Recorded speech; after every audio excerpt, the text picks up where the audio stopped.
y María también, siguieron la indicación de un gobernador pagano, pero Dios tenía el propósito de que naciera en Belén y se cumpliera su profecía. Aleluya.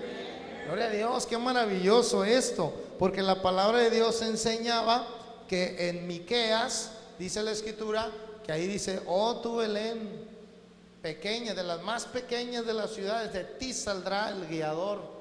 Entonces la profecía se tenía que cumplir y Dios movió las piezas para que se cumpliera. Aleluya. Ahora, María fue obediente. ¿Qué hubiera pasado si María dijo: no hombre, vete tú, José, que voy a ir yo? ¿Ves que ya ando bien panzona? Ahorita se me revienta la fuente en el camino, ¿qué hago? Sí, ahora cabe notar, ¿verdad? Que en el camino trajeron su imaginación, ¿verdad? Sí. Cabe notar que en el camino no había semaín, es más, ni el hospital general como este, siquiera. En el camino había puras parteras. Así que la cosa era difícil. Hacer este viaje era difícil, pero se tenía que cumplir la profecía. Entonces, cuando Dios va a cumplir su palabra, Dios va a mover las piezas que tenga que mover, porque Él las va a cumplir. Amén. Hay veces de la manera que uno no quiere, pero a veces Dios los tiene que mover así. Hay veces que Dios ha prometido que nos va a usar, que va a hacer algo con nuestras vidas.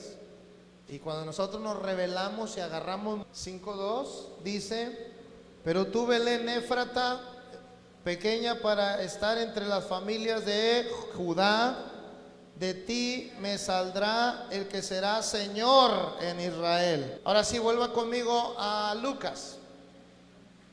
En Lucas, en el capítulo 2, en el verso 8. Y había pastores en la misma región que velaban y guardaban las vigilias de la noche sobre su rebaño. Y aquí que se les presentó un ángel del Señor, y la gloria del Señor los rodeó de resplandor, y tuvieron gran temor. Léale usted el 10.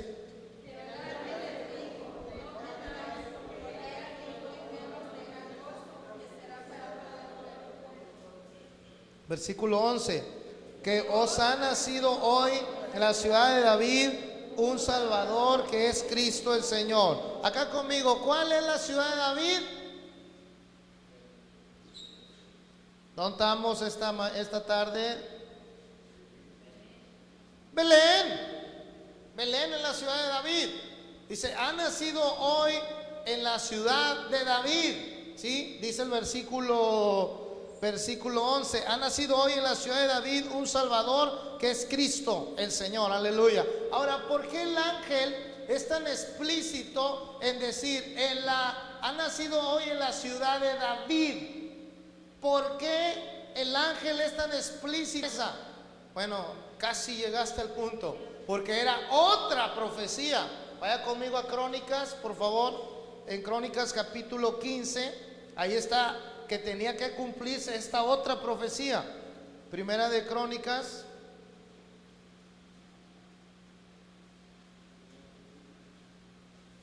capítulo 15.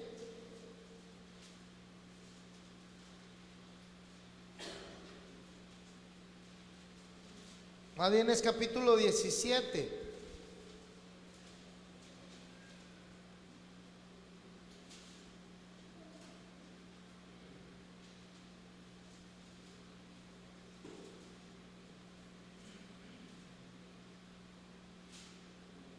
¿Sí? ¿Estamos? Capítulo 17, versículo 7. Por tanto, ahora dirás a mi siervo David. Aquí está hablando el profeta Natán, es una profecía. Así ha dicho Jehová, Dios de los ejércitos: yo te tomé del redil, de detrás de las ovejas, para que fueses príncipe sobre mi pueblo Israel. Y he estado, léale, he estado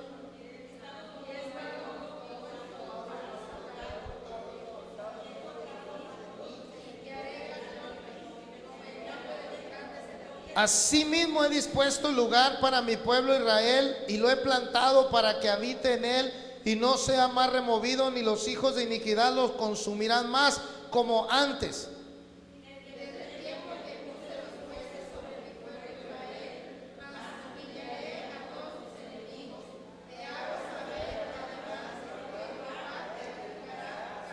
y cuando tus días sean cumplidos para irte con tus padres, o sea, cuando te mueras, levantaré descendencia después de ti, a uno de entre tus hijos, y afirmaré su reino.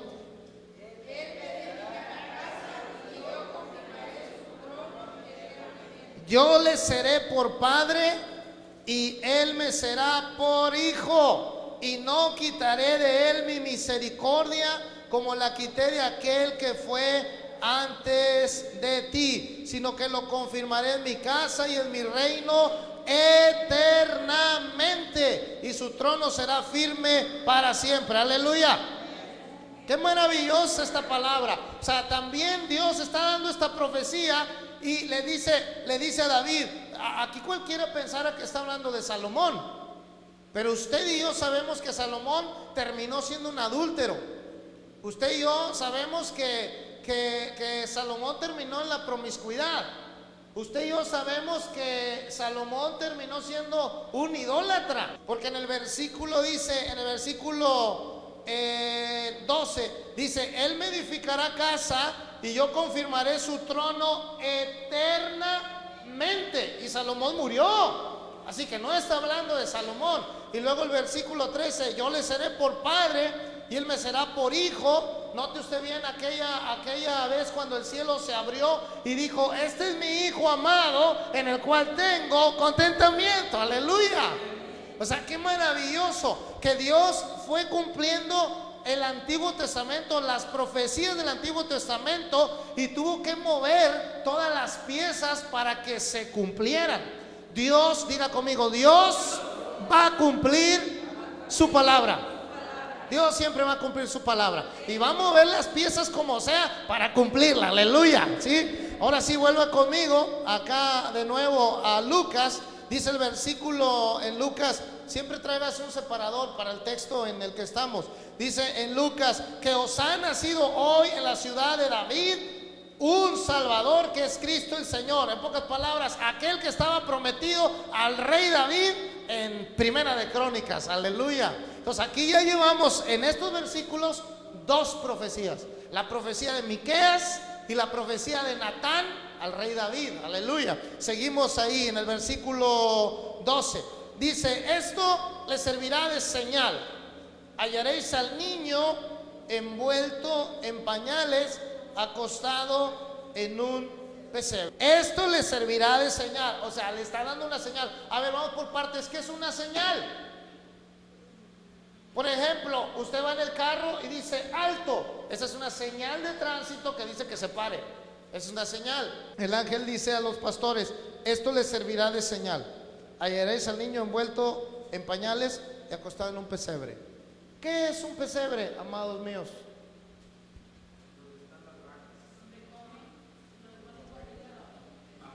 Bueno, donde están las vacas es el corral.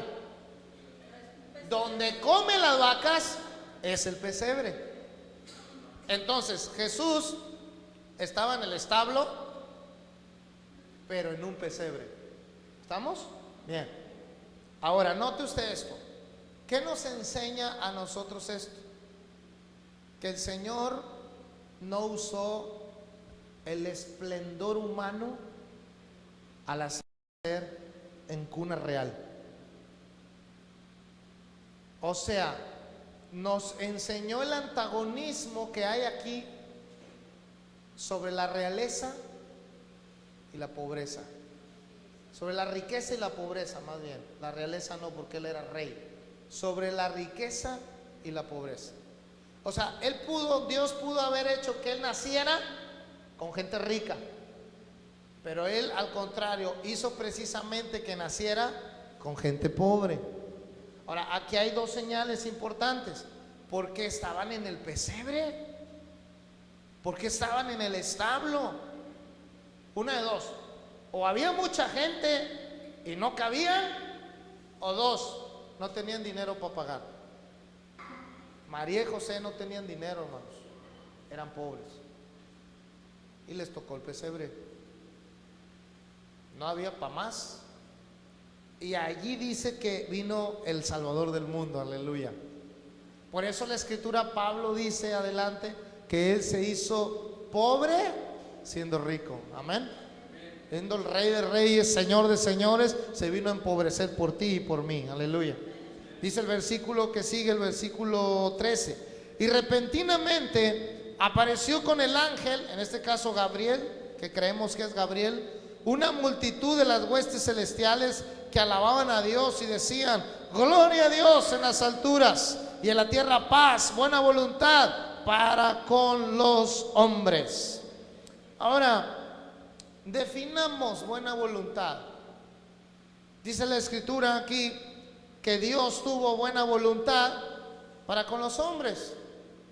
¿Por qué tuvo buena voluntad Dios para con los hombres? ¿Porque los hombres eran muy buenos? ¿Porque los hombres merecían esa buena voluntad de Dios para con nosotros? ¿Por eso? Entonces esto nos habla que cuando tengas buena voluntad no puedes esperar que te correspondan. No puedes, o sea, vamos, lo que quiero decir es que cuando tengas buena voluntad, no esperes que el otro te corresponda bien. Cuando tú tengas buena voluntad, deja que fluya.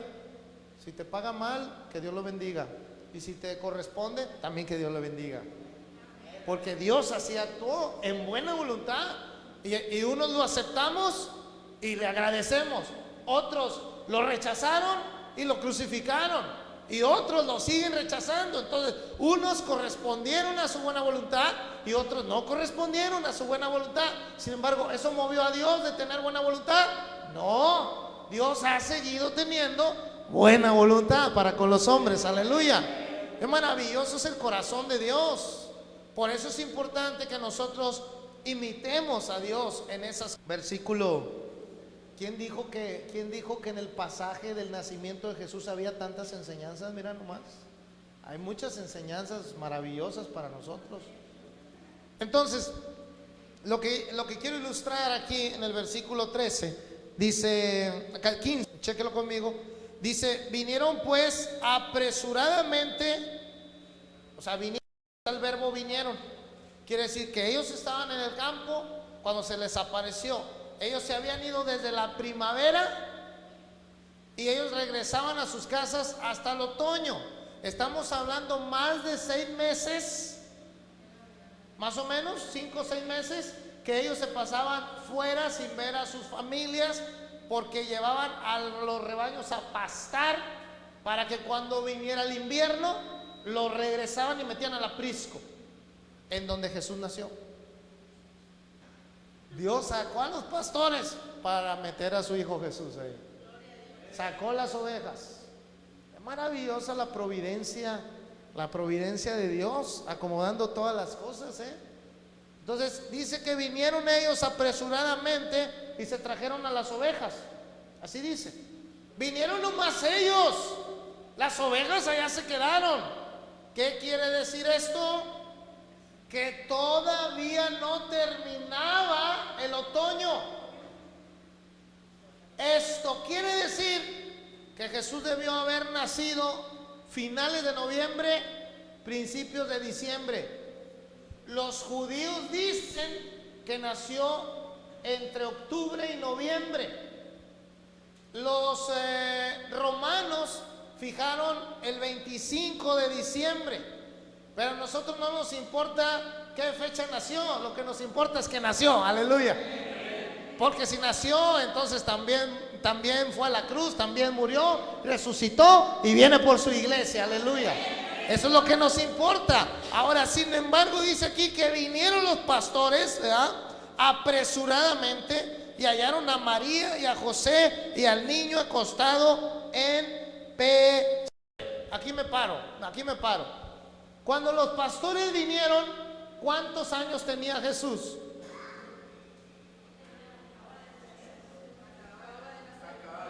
Recién nacido. Cuando los reyes magos vinieron a Jesús, ¿cuántos años tenía?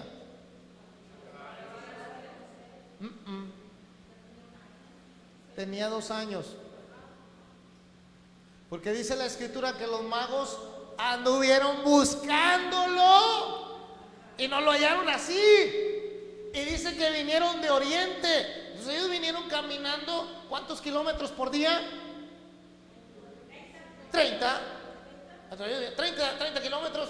Vamos a pararnos, allá sigue la estrella. Otros 30 kilómetros, vamos a pararnos, allá sigue la estrella. Otros 30, y así se la pasaron. Camine, camine, camine, buscando, indagando para buscar a Jesús. Y cuando lo hallaron, ¿en dónde lo hallaron? ¿En el pesebre? ¿En dónde lo hallaron? Dice la Biblia que lo hallaron en una casa. No lo hallaron en un pesebre. Vaya conmigo a Mateo, vamos a verlo. Capítulo 2, versículo 10. Versículo 1: Cuando Jesús nació en Belén de Judea, en días del rey Herodes, vinieron del oriente a Jerusalén. ¿A dónde? ¿A dónde? ¿A dónde? Jerusalén. A Jerusalén. O sea, nació Jesús en Belén, pero ellos venían de oriente y llegaron a Jerusalén. Versículo 12, chéquelo conmigo. El 11, el 10: Y al ver la estrella se regocijaron con muy grande gozo. Y al entrar en la casa vieron al niño con su madre María, y postrándose lo adoraron, abrieron sus tesoros, le ofrecieron presente, oro, incienso y mirra. Y dijo el versículo 11, al entrar ¿en dónde? En la casa. Y la Biblia dice que estos vinieron a Jerusalén al rey Herodes. Y luego dice el verso 8, y enviándolos a Belén, dijo, vayan y averigüen con diligencia. Entonces ya después en el verso 11 dice que entraron a la casa y encontraron al niño, pero ya no estaba en pañales. Vamos de nuevo a Lucas, por favor. Ya voy a acabar. Vamos a Lucas. Lucas en el capítulo 2, verso 17. Y al verlo, dieron a conocer lo que se les había dicho acerca del niño. Y todos los que oyeron se maravillaron de lo que los pastores les decían. Pero María guardaba todas estas cosas, meditándolas en su corazón. Y volvieron los pastores glorificando y alabando a Dios por todas las cosas que habían oído y visto, como se les había dicho. O sea, se regresaron a los años a seguirle hasta que terminara el otoño. Y en el versículo 19 dice que María guardaba todas estas cosas, meditándolas en su corazón. La palabra meditar en el griego quiere decir pensarlo varias veces, analizándolo. Ella sabía que milagrosamente había venido 9 meses antes el ángel Gabriel y le dijo, vas a tener un hijo. Ella sabía que el ángel Gabriel había venido casi 10 meses atrás a decirle a Elizabeth, a su prima, que iba a venir Juan el Bautista. Ella sabía los eventos milagrosos en los cuales se había desarrollado el nacimiento de Juan Bautista, el nacimiento desde su hijo primogénito, y ella estaba viendo ahora todavía el milagro, lo milagroso que estaba sucediendo. Pero el ángel ya no se le pareció a María, fue a los pastores a quien se le apareció. Esto nos tiene una enseñanza, hermanos. Hay ocasiones en la vida que tú vas a ver lo milagroso de Dios, y hay ocasiones que no lo vas a ver, pero va a estar llegando por otro lado. O sea, va a haber ocasiones en que lo milagroso lo vas a experimentar de forma personal, pero va a haber veces que lo milagroso lo vas a experimentar de forma indirecta. Así como Dios usó a César Augusto, indirectamente. Así como Dios usó a los pastores, indirectamente. Pero lo milagroso ahí va a estar. Malo el día en que nosotros digamos, Dios ya no está conmigo. Malo el día en que digamos nosotros, ya lo milagroso de Dios ya no se está moviendo en mí. Malo el día en que nosotros tomemos esa actitud, porque entonces quiere decir que nosotros dejamos de vivir lo milagroso. Y uno, como no le llega directo el milagro, uno llega incluso hasta a desanimarse de eso. Pero no, los milagros, lo milagroso de Dios está ahí indirecto, porque Dios siempre se va a mover en la esfera milagrosa de nuestras vidas. Aleluya. Mañana aquí van a ocurrir milagros. Tienes que estar preparado para ello. Tienes que estar preparado porque va a ocurrir en tu vida, directa o indirectamente, pero va a ocurrir. Pero tienes que preparar tu corazón. Tienes que ver, meditar en tu corazón que venga directo o indirecto, el milagro de Dios sigue estando sobre nuestras vidas. Aleluya. Dios sigue moviéndose de forma milagrosa. Es un milagro que no nos hayamos vuelto al mundo. Eso es un milagro. Es un milagro que hayamos nacido de nuevo en medio de donde andábamos. O sea, si le buscamos y le escarbamos, hay mucho milagroso que Dios está moviendo en nuestras vidas.